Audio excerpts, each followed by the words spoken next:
پاکستان میں سب کچھ ہے، اس کے آغاز سے لے کر اب تک پاکستان نے بہت ترقی کی ہے، مگر وہ سب کچھ ہوتے ہوئے بھی نہ ہونے کا احساس ہے، وہ کیوں ہے؟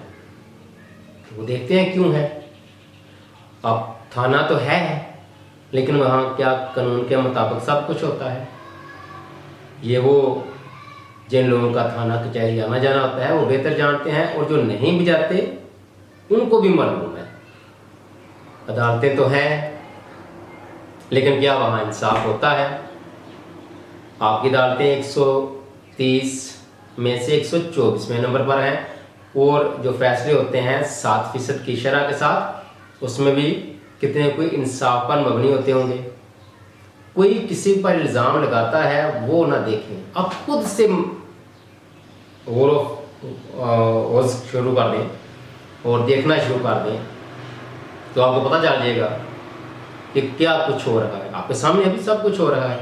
آخری 5-10 سال جو بھی باشعور آدمی ہے، جو بھی میرا خیال ہے میٹرک پلس ہو جاتا ہے، یعنی میٹرک سے اوپر چلا جاتا ہے بچہ، یا میٹرک تک جاتا ہے، یا جس کے پاس اتنی تعلیم ہے، تو وہ اپنے تئیں یہ سب کچھ اگر غور و فکر کر کے دیکھے تو اس کو معلوم ہو جائے گا۔ ہاسپٹل بھی ہیں لیکن کیا وہاں معیاری علاج ہے؟ اگر ہوتا تو آپ کی ایلیٹ کلاس کبھی بھی بیرون ملک علاج کے لیے نہ جاتی۔ جن کو یہاں علاج میسر ہو ان کو کوئی شوق نہیں ہوتا، لیکن کہیں نہ کہیں کچھ نہ کچھ مسنگ تو ہے۔ بنیادی چیزیں ہیں نا، لیکن اس سے آگے نہیں بڑھ پا رہے، اور جو بنیادی بھی ہم نے انفراسٹرکچر بنایا تھا اس کو بھی برباد کرنے پہ ضرور تلے ہوئے ہیں۔ اسکول کالج یونیورسٹیاں بھی ہیں لیکن کیا وہاں معیاری تعلیم ہے؟ کیا آپ کے پڑھا لکھا طبقہ ایک کلرک کی سوچ سے اوپر سوچ سکتا ہے؟ ٹاپ 500 مینٹر کی بات نہیں کر رہا، 500 یونیورسٹیوں میں کسی پاکستانی یونیورسٹی کا کوئی نام ہے؟ میرا خیال ہے 2 کے شاید اب آ گئے ہیں، لیکن وہ بھی 350 سے اوپر ہیں۔ یعنی 500 میں آنے کا مطلب وہ 499 اور 90 تک بھی تو ہوتے ہیں اب جا کے، یعنی ٹاپ 100 میں پھر بھی کون ہے۔ اس کے بعد آپ کے جو باقی پٹوار کہہ رہے ہیں، جس زمینوں پہ قبضے ہوتے ہیں، وہ اکیلا انسان کر سکتا ہے؟ اس پٹواری کی ملی بھگت سے کرتا ہے، وہی جا کر آگے پھر تھانہ کچہری ضلالت اور خواری، یعنی سب کچھ ہوتے ہوئے بھی کچھ نہ ہونے کا احساس انہی وجوہات کی بنیاد پر ہے۔ اس کے بعد آپ کے ڈیلی معاملات، آپ دکان سے کوئی چیز لے کے آتے ہیں، آپ مرغی کا گوشت لے کے آتے ہیں تو آپ کو پتہ ہے نا کتنا دیتا ہے، وہ 1000 گرام کا کلو ہوتا ہے، وہ آپ کو 900 گرام دیتا ہے۔ اسی طرح پیکٹ والی چیزیں کئی، خاص کر تیل گھی، اس کے اوپر کبھی آپ دیکھ لیں 1000 گرام کا 1 kg ہوتا ہے، وہ کوئی 900 کوئی 850 کس طرح کا۔ کیا ناپ تول میں کمی کی وجہ سے حضرت شعیب علیہ السلام کی پوری قوم تباہ نہیں ہوئی؟ قرآن اٹھا کے دیکھ لیں۔ اسی طرح معاشرتی برائیاں، جنسی اعتصاب، وہ دیکھ لیں، حضرت لوط علیہ السلام کی قوم پوری برباد اسی وجہ سے ہوئی۔ آپ نے ارد گرد نظر دوڑا کے دیکھ لیں، آپ ایک مسلمان معاشرے میں رہتے ہیں، چلے میں کچھ بھی نہیں آپ کو کہتا، آپ کے بقول کچھ لوگوں کے بقول، آپ میں سے چند لوگوں کے بقول، کہ نہیں سب کچھ اچھا تو جا رہا ہے، ہاں بھائی اس میں پریشانی والی کون سی بات ہے؟ تو میں آپ سے کہتا ہوں کہ آپ جس جگہ رہتے ہیں، آپ کے اس گلی محلے گاؤں میں آپ کے اپنے لوگ ہوتے ہیں، آپ رات کی تاریکی میں کیا آپ اپنی ماں بہن بیٹی کو اپنی ہی گلی میں نکال کر مطمئن ہو جاتے ہیں؟ اگر ہو جاتے ہیں تو یہ مسلمانوں کا معاشرہ ہے، اور اگر نہیں ہوتے تو پھر اس تعریف پہ ضرور آپ غور کر لیں کہ وہ شخص اس وقت تک مسلمان نہیں ہو سکتا جب تک اس کے ہاتھ اور زبان سے دوسرا شخص مسلمان محفوظ نہیں۔ کیا ہمارے ہاتھ ہماری زبانوں سے دوسرے محفوظ ہیں؟ اگر ہاتھ سے ہیں تو کیا زبانوں سے بھی محفوظ ہیں؟ یہ وہ بنیادی معاشرتی خرابیاں ہیں جو ہمارے پاس بہت کچھ ہوتے ہوئے بھی ہمیں نہ ہونے کا جو احساس رہتا ہے، انہی بیماریوں خرابیوں کی وجہ سے ہے۔ پاکستان کا مسئلہ بقول جناب حسن نثار صاحب کے اقتصادیات ہے ہی نہیں، اخلاقیات ہے۔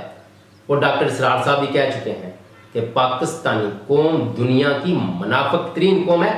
آپ ان کے کئی لیکچر اٹھا کے دیکھ لیں، اور ڈاکٹر صاحب کی معاشرے پہ اور تاریخ پہ بہت گہری نظر ہے، بہت سنایا ہے۔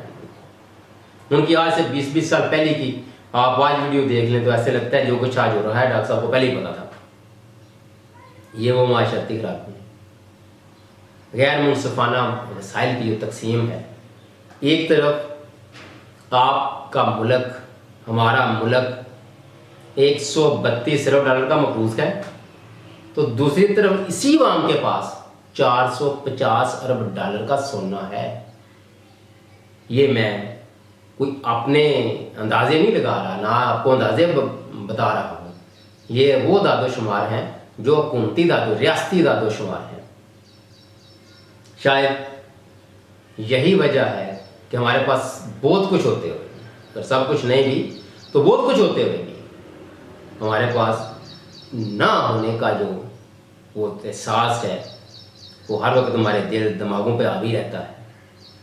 آئیں، اسلامی سال کا یہ پہلا مہینہ، اس مہینے میں تو آپ کو ایک لازوال درس ملتا ہے ظلم ناانصافی کے خلاف کھڑے ہونے کا، کلمہ حق کہنے کا۔ تو کیوں نہ آپ آج سے ہی، آپ کا ماضی تو آپ بدل نہیں سکتے، اپنے مستقبل کو بہتر بنانے کے لیے آج سے ہی کوشش کر لیں۔ ایک بات آپ زندگی میں ایک دفعہ کر لیں، دیکھیں آپ کے پاس جو قرآن مجید کتاب ہے نا، یہ مسلمان کہتے تو ہیں ہم قرآن کی ڈاٹ پہ لگاتے ہیں، لیکن یقین کریں جتنی تو انہیں قرآن مسلمان کرتا ہے کوئی نہیں کرتا۔ اللہ تعالیٰ کہتا ہے وَاعْتَصِمُوا بِحَبْلِ اللَّهِ جَمِيعًا وَلَا تَفَرَّقُوا۔ آج کا مسلمان تو خطم میں بٹا ہوا ہے، یہ تو انہیں قرآن نہیں ہے۔ اللہ تعالیٰ کہتا ہے وَلَقَدْ كَرَّمْنَا بَنِي آدَمَ، ہر انسان واجب الاحترام ہے۔ کیا مسلمان کے نزدیک ہے؟ ہم تو اپنے اندر معاشرتی اتنی تقسیم ہے، رنگ نسل مذہب، اور اتنی جو مذہبی تقسیم اور معاشرتی تقسیم، ذات برادری میں بٹے ہوئے۔ اب یہ لوگ کہتے ہیں نہیں وہ تو پہچان کے لیے ہیں، تو کیا یہ واقعی اپنے دل پر ہاتھ رکھ کے بتا رہے ہیں کہ یہ کیا واقعی پہچان کے لیے ہیں، یا آپ کچھ لوگوں کو اپنے ساتھ بٹھانا بھی پسند نہیں کرتے؟ منافقت نہیں ہونی چاہیے، کھلے دل سے تسلیم کریں۔ اپنی جب تک غلطیاں تسلیم نہیں کریں گے اس وقت تک آگے نہیں بڑھ سکتے۔ ایک بات جو بنیادی آپ کہہ لیں کہ کسی بھی، یہ ساری ظاہر دنیا ایک پوائنٹ پہ اکٹھی نہیں ہو سکتی، لیکن جو بنیادی نکات ہوتے ہیں وہاں آپ کا اکٹھا ہونا انتہائی ضروری ہے۔ اس طرح وطن کے دفاع کے لیے اکٹھے ہوتے ہیں، ساری قوم اکٹھی ہوتی ہے۔ اسی طرح اور بہت سے چند ایسے نکات ہیں جس میں آپ کی کوششوں سے منزل کا تعین کرنا، پھر ہاں راستے پہ ہو سکتا ہے آپ کا، لیکن اب منزل کا تعین ہی نہ کر پائیں۔ ایک بندے نے لاہور سے اسلام آباد جانا ہے تو یہ تو کر لے کہ چلو یار موٹر وے سے چلے جاتے ہیں، نہیں یار جی ٹی روڈ سے جاتے ہیں۔ دوسرا کہتے ہیں نہیں یار ہم وہ جو سیالکوٹ والا موٹر وے ہے اس پہ جاتے ہیں، واپس آتے ہیں سیالکوٹ سے، پھر جی ٹی روڈ لیتے ہیں، وہ دیکھتے چلے جاتے ہیں، آگے کو مشاہدہ کرتے جاتے ہیں۔ یہ تو ہو سکتا ہے، لیکن ایسا تو نہیں ہو سکتا کہ آپ لاہور سے صحیح والوں ملتان کی طرف نکل جائیں۔ آپ اپنی منزل پہ تو فوکس ہوں، لیکن نہیں۔ دوبارہ آپ نے اس موضوع پہ آتے ہیں جہاں کہ سب کچھ ہونے کے باوجود نہ ہونے کا احساس، ڈاکٹرز، لیکن کیا واقعی ڈاکٹر؟ اچھا سارے آپ ریڈی والوں کے لیے تو آپ کے پاس لسٹیں ہیں، پرائز لسٹیں، مگر کیا ڈاکٹرز کے لیے ہیں؟ کیا وکلا کے لیے ہیں؟ کیا اور جگہوں پہ ہیں؟ لیکن غریبوں کو دبانے کے لیے آپ کے پاس سب کچھ ہے، مگر جو آپ کا کی شرافیہ ہے، ایلیٹ کلاس ہے، اس کے لیے آپ کے پاس کوئی لایا عمل نہیں، وہ شودر بے مہار ہے، جو جی جائے کر دیتے ہیں۔ وہ سارے قانون ضابطے غریب کے لیے ہیں، حالانکہ آپ صلی اللہ علیہ وسلم نے فرمایا کہ پچھلی قومیں تباہ و برباد اس لیے ہوگی کہ وہ غریب کو تو پکڑ لیتی ہیں اور امیروں کو طاقتوروں کو چھوڑ دیتی ہیں۔ حضرت علی رضی اللہ تعالیٰ عنہ کا قول ہے کہ کفر پہ تو معاشرے قائم رہ سکتے ہیں مگر ظلم پہ نہیں۔ یہ وہ چیزیں ہیں جو مسنگ ہے پاکستانی معاشرے میں، جس کے لیے ہمارے پاس سب کچھ یا بہت کچھ ہوتے ہوئے بھی کچھ نہ ہونے کا احساس ہے، اور دوسرا ہمارا مسئلہ اقتصادیات نہیں اخلاقیات ہے۔ اب تک اتنا ہی، اللہ حافظ۔